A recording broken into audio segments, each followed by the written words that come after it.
현지 시간으로 지난 13일 도널드 트럼프 전 미국 대통령에 대한 두 번째 탄핵안이 부결됐습니다. 미국 상원이 내란 선동 혐의에 대해 무죄를 선고한 건데요. 트럼프 전 대통령은 탄핵안이 부결되자마자 정치 활동을 재개할 뜻을 밝혔습니다. 오늘 세계 이면에서는 트럼프 전 대통령의 두 번째 탄핵 부결이 갖는 의미, 향후 파장에 대해서 얘기 나눠보겠습니다. 외신캐스터 전주현 씨 나와 계십니다. 안녕하세요. 네, 안녕하세요. 뭐 이럴 줄 알았지만 네. 다시 또 트럼피즘이 미국을 휩쓰는 거 아닌가 또 걱정이 되기도 하고 그러는데요. 네. 일단은 탄핵안이 통과될 거라고 하는 의견도 있고 네. 아닐 것이다라고 하는 의견도 있기는 했었어요. 그러니까 맥코널 공화당 상원 원내대표가 어떤 입장을 표명할 것이냐에 따라서 이탈표가 17표가 나올 것이냐 말 것이냐 이런 얘기가 맞아요. 있었는데요. 맥코널 대표가 탄핵안에 찬성하지 않는다고 했거든요. 그래서 아니 그럴 분위기도 좀 그 미국 언론들이 네네. 인터뷰하거나 뭐 이렇게 네네. 분위기를 전하는 걸 보면 네. 입장을 좀 찬성 쪽으로 가지 않을까 하는 생각도 했었거든요. 네. 근데 결국은 반대하는 쪽으로 그렇습니다. 갔어요. 그러니까 뭐 67표 이상이 나왔어야 되거든요. 탄핵안이 통과가 되려면. 유죄가 57표, 무죄 43표가 나왔습니다. 민주당 의원 50명 전원이 투표를 했고요. 공화당에서도 7명이 유죄 의견에 표를 던졌는데 이제 10표가 부족해서 탄핵안은 부결이 됐습니다. 탄핵 심판의 쟁점이 트럼프 전 대통령이 1월 6일에 발생했던 의사당 폭동에 책임이 있는가였거든요. 네. 말씀하신 것처럼 직후에는 정말 공화당 내에서도 이거 탄핵해야 되는 게 아닌가 이런 목소리가 많이 높아졌던 상황이었어요. 네. 근데 이제 시간이 좀 많이 흘렀죠. 그러다 보니까 결국 탄핵 심판 표결이 이루어진 자리에서는 많은 공화당 의원들이 탄핵안에 반대표를 던졌습니다. 뭐 결과적으로는 부결이 됐지만 네. 탄핵 심판하는 과정에서 네. 여러 가지 기록을 좀 남겼다고요? 그렇습니다. 트럼프 전 대통령 이미 탄핵 소추안이 하원에서 2번 통과된 대통령이란 기록을 갖고 있었죠. 이번에는 퇴임 후에 상원의 탄핵 심판을 받은 첫 번째 대통령이라는 오명까지 갖게 됐습니다. 지금 트럼프 전 대통령 측의 주장은 퇴임한 대통령은 탄핵 심리 대상이 될 수 없다. 그래서 이것은 위헌이다라고 주장을 했지만 상원이 탄핵 심판 전에 이게 상원에서 심리 대상이 되느냐 마느냐를 투표를 먼저 했었거든요. 근데 재임 중에 벌어진 일에 대해서는 심리가 가능하다 이렇게 결론을 내렸었습니다. 그리고 의사당 난입 닷새 뒤에 민주당이 탄핵안을 발의했는데 그 발의된 지 34일 만에 또 9일 상원에서 탄핵 심판이 시작된 지 닷새 만에 표결까지 마쳐졌어요. 역대 가장 빨리 끝난 탄핵 심판이 됐는데 지난번에도 첫 번째 상원 탄핵 심판 받았었잖아요. 네. 우크라이나 스캔들 때문에. 그때는 트럼프 대통령의 심판에 15일이 걸렸었습니다. 왜 이렇게 빨리 끝났을까? 민주, 공화 양당이 증인 채택을 하지 않기로 합의를 했기 때문인데요. 이게 증인 신문이 이루어지면 굉장히 오래 길어질 수 있거든요. 탄핵 심판이. 네. 네, 이 사람 부르고 저 사람 부르고 하다 보면. 그래서 그게 좀 우려됐습니다. 양당이 이렇게 늘어질 것을 좀 우려해서 증인들의 증언을 듣지 않기로 합의를 했고요. 민주당으로서는 증인 채택을 한다고 해서 이게 효과가 있을 것인가 이걸 확신할 수가 없었고요. 공화당으로서는 탄핵을 추진하는 것 자체가 부담스러웠습니다. 그래서 빨리 표결하길 원했기 때문에 이렇게 속전속결로 결론이 내려졌고요. 또 트럼프 대통령의 친정이죠. 공화당에서 7명의 상원 의원이 탄핵안에 찬성했다라고 말씀을 드렸는데 네. 이게 지금 앤드루 존슨 전 대통령이라든가 빌 클린턴 전 대통령도 탄핵 표결이 있었잖아요. 그때는 소속당인 민주당에서 한 표도 이탈표가 나오질 않았었거든요. 근데 이제 이번에는 트럼프 전 대통령의 소속당에서 7표나 반란표가 나왔고 지난번 첫 번째 상원 탄핵 심판 때는 미트 롬니 의원 1명만 찬성표를 던졌었거든요. 네. 이탈표가 한 표 나왔는데 7표가 나왔으니까 역대 이렇게 탄핵 표결에서 소속 당으로부터 유죄표가 가장 많이 나온 대통령 또 이 기록도 갖게 됐습니다. 트럼프 전 대통령은 우리가 전 대통령이라고 부르지만 네. 탄핵한다고 해서 사실 뭐 정치적으로 그렇게까지 부담스럽지는 않을 것 같은데 네. 이렇게 뭐 우리가 상식적으로 생각할 땐 그런데 네네. 공화당 의원들은 좀 달리 생각했던 것 같아요. 그렇습니다. 공화당 안에서요. 아직도 트럼프 전 대통령 영향력이 여전히 강한 것으로 지금 나타나고 있기 때문이에요. 지난달에 갤럽이 조사를 해봤는데요. 공화당 지지층의 82%가 여전히 트럼프 전 대통령을 지지한다라고 답을 했습니다. 지금 내년 11월에 상원 일부, 하원 전체를 선출하는 중간 선거가 또 있거든요. 그래서 공화당 의원들이 지금 이 트럼프 대통령을 지지하는 공화당원들의 그 표심을 의식하지 않을 수가 없었다. 이런 분석이 나왔습니다. 그러면 탄핵안에 찬성표를 던진 공화당 상원 의원들 네. 7명이라고 하셨잖아요. 네네. 그런 결정 내리기 쉽지 않았을 것 같은데요. 그렇죠. 지금 이 상황 설명해 주셨잖아요. 그렇습니다. 7명이라고 말씀을 드렸는데 역시 네. 미트 롬니 의원이 또다시 반대표를 던졌고 탄핵안에 찬성하는 표를 던졌고요. 네.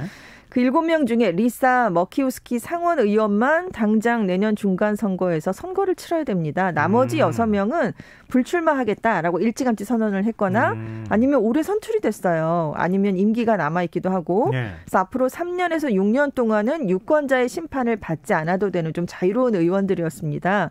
그리고 이제 머키우스키 의원도 알래스카주가 지역구인데요. 여기서 입지가 독보적으로 탄탄하다 이런 평가를 받고 있었어요. 그래서 상대적으로 좀 자유로운 입장이었고 공화당이 이번에 당론을 정하지 않았기 때문에 이렇게 이탈표가 나왔습니다. AP통신이 그동안 이제 트럼프 전 대통령이 좀 침묵을 해왔었거든요. 네. 앞으로 이제 본격적으로 정치 무대에 나서면서 탄핵에 찬성표를 던졌거나 아니면 작년에 대선 결과를 뒤집어달라라고 했는데 반대했던 의원들이 있습니다. 네. 그 공화당 의원들을 응징하는 데 초점을 맞출 것 같다. 이런 보도를 내놨어요. 근데 실제로 내가 보복할 거야 이런 얘기를 한 적이 있거든요. 트럼프 전 대통령이. 그래서 지금 탄핵안에 찬성표를 이제 던진 이 의원 7명이 이미 공화당과 고향의 유권자들로부터 집중적인 비난을 받고 있는데요.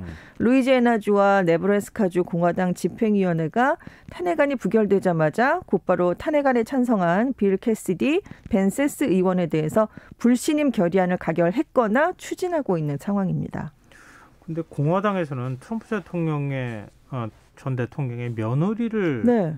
뭐 공천해야 한다 이런 주장을 일부에서 하고 있다고요? 그러니까 노스캐롤라이나 주에서 리처드 버 의원이 소신 투표를 했거든요. 탄핵안에 찬성표를 던졌습니다. 근데 이게 공화당 내 트럼프 전 대통령 지지층을 자극했다는 거죠. 그래서 트럼프 전 대통령의 차남인 에릭 트럼프의 부인인 라라 트럼프가 이 지역구에서 상원 의원으로 출마하는 방안에 힘이 실리는 분위기라고 합니다. 왜냐하면 버 의원이 이제 이미 이번 임기를 끝으로 나는 은퇴하겠다라고 예고를 한 상황이어서 이제 비게 되거든요. 그 자리가.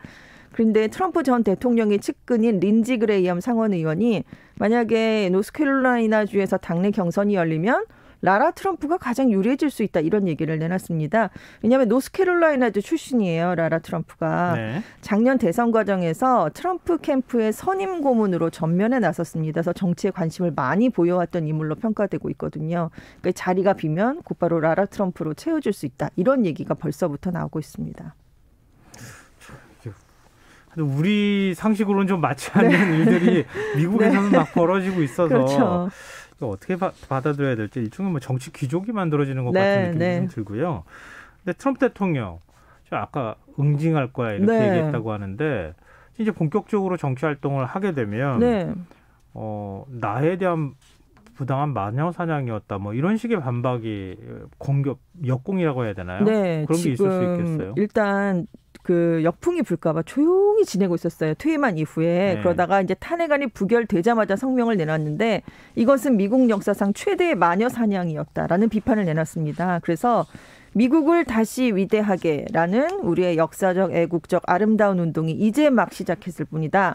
앞으로 다가올 수개월 동안 여러분과 공유할 게 많다. 이런 얘기를 했는데 정치 활동을 재개할 거구나. 그리고 이걸로 다 지금 해석이 되고 있어요. 근데 실제로 지금 트럼프 전 대통령이 퇴임한 이후에 살고 있는 곳이 플로리다주잖아요.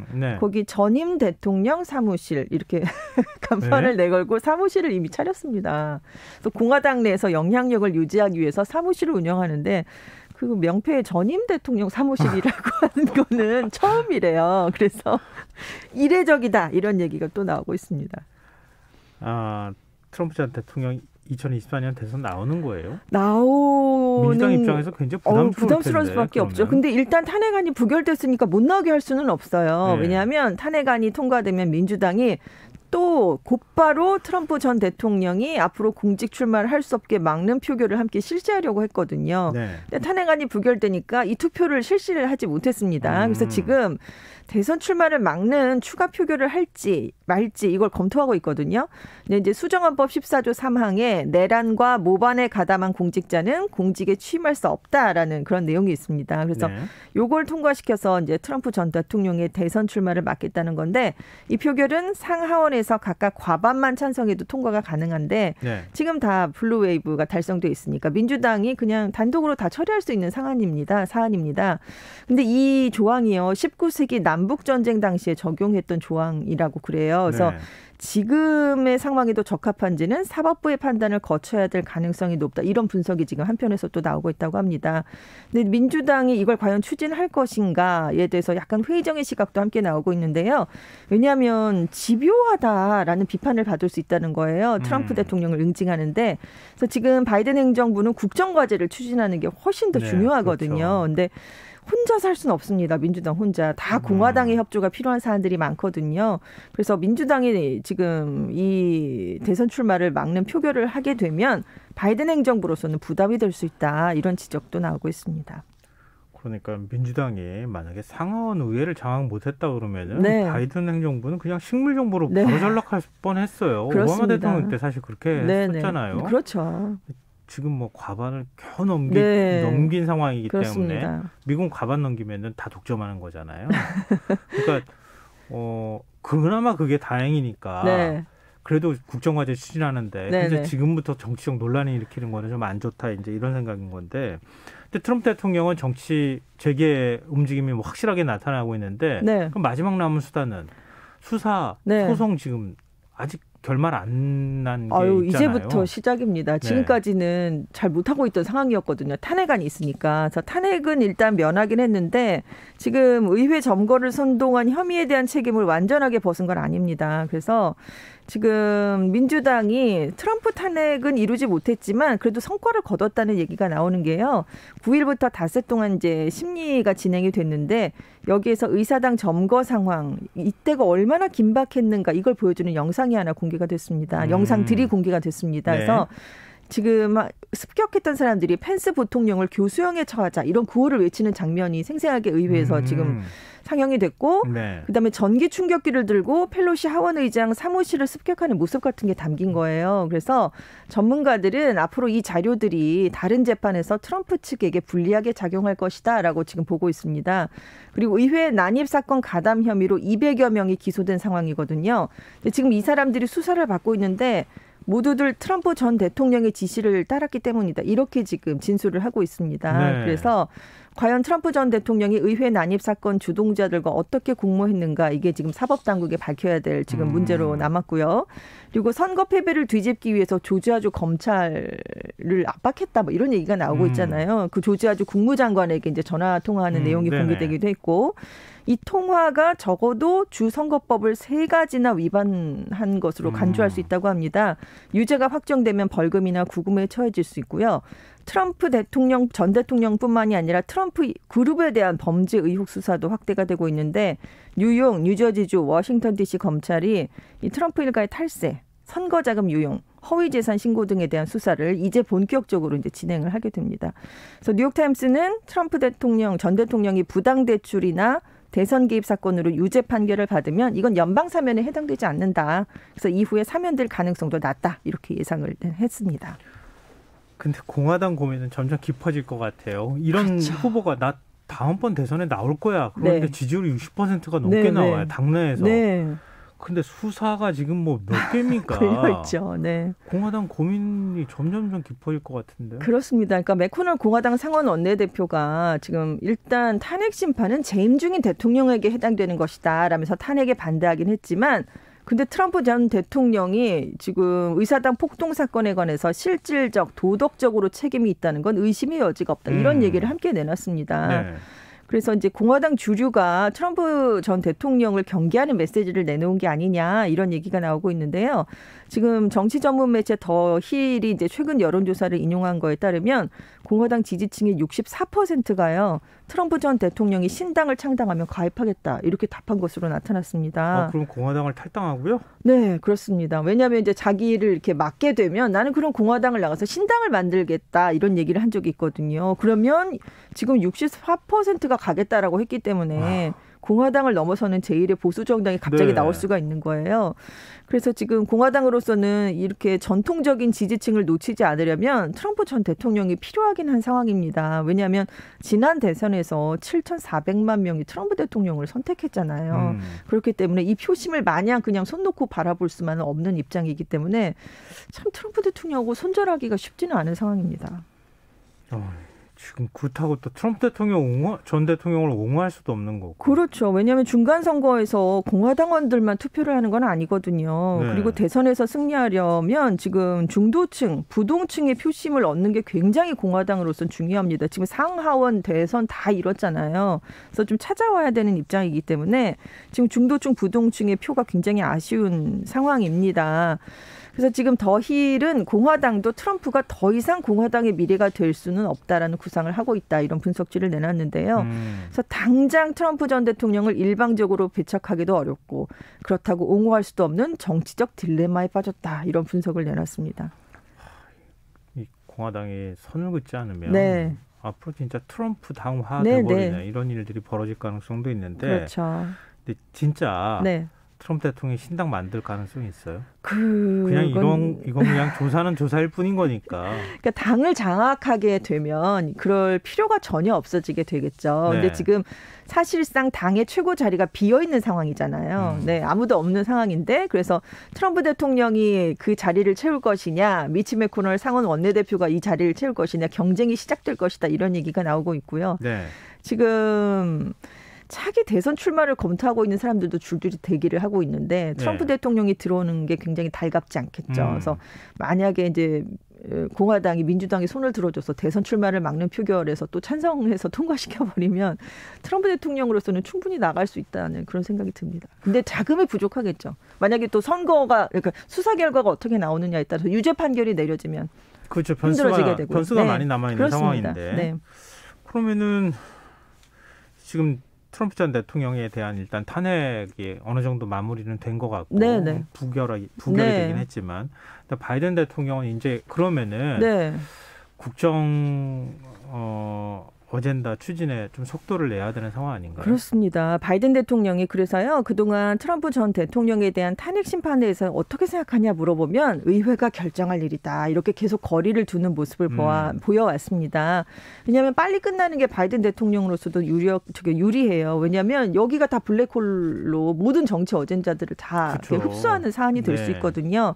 그래서 빨리 이걸 마무리 지어서 국정 운영의 동력을 잃지 않게 하기를 원했었는데 이제 다 마무리가 됐으니까요.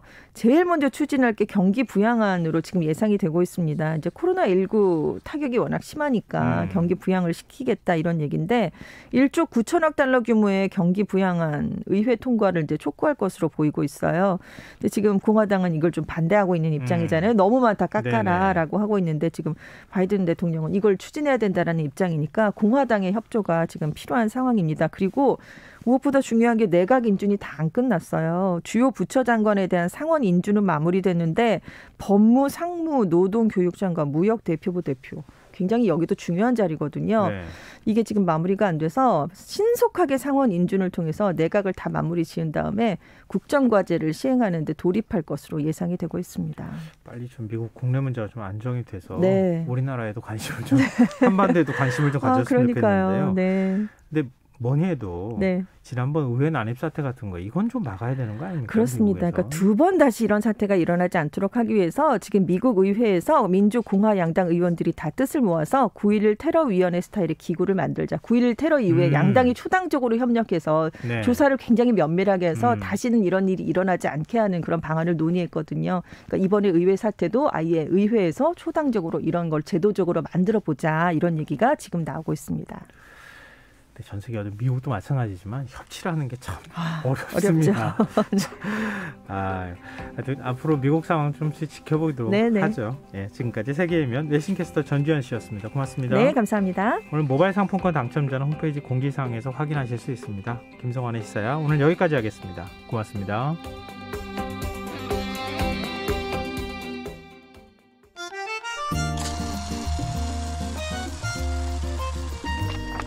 백은하의 영화관, 정여울의 도서관.